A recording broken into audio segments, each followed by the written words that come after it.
We continue to follow a breaking story for you of U.S. Navy sailors attacked during a routine stop in Istanbul today. I'm Olga Villaverde. This story tops your Newsmax Now update. We want you to get out of our land. We will. Members of a Turkish ultra-nationalist group began throwing red paint at the American, and then they put a plastic bag over his head for a short period of time.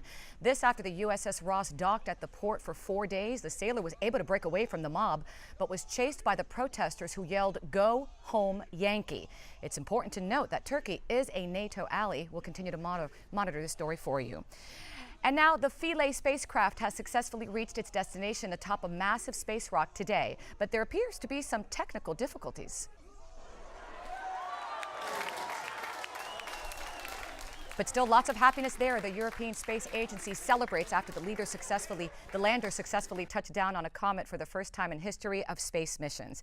But harpoons meant to anchor the spacecraft didn't fire properly. Crews are working to determine what went wrong. Meanwhile, the landing could supply answers to fundamental questions we have about the origins of life on our planet.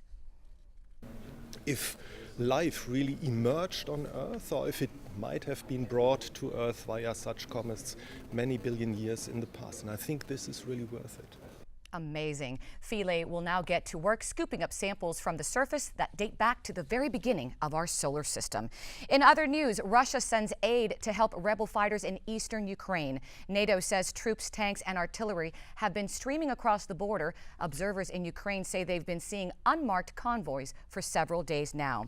And President Obama's in Myanmar right now, continuing his 8-day tour of Asia. But before leaving a 2-day economic summit in Beijing, he cut a deal with the Chinese government on pollution. The United States will cut greenhouse gas emissions by nearly 30% by 2025.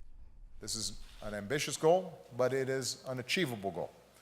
It will double the pace at which we're reducing carbon pollution in the United States. And in exchange, China's president made a similar promise. Beijing has traditionally shied away from ever making commitments on cutting pollution.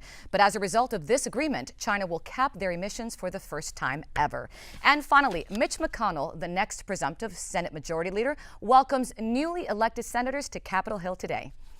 We're really excited about having a great new bunch here, and we hope they're going to be joined by Dan Sullivan and Bill Cassidy shortly. The senator adds that Republicans are ready to make Washington function again. And that's your latest Newsmax Now update. We'll have more coming your way in about 30 minutes, especially that breaking news in Turkey. Remember to always stay connected to Newsmax.com. I'm Olga Villaverde.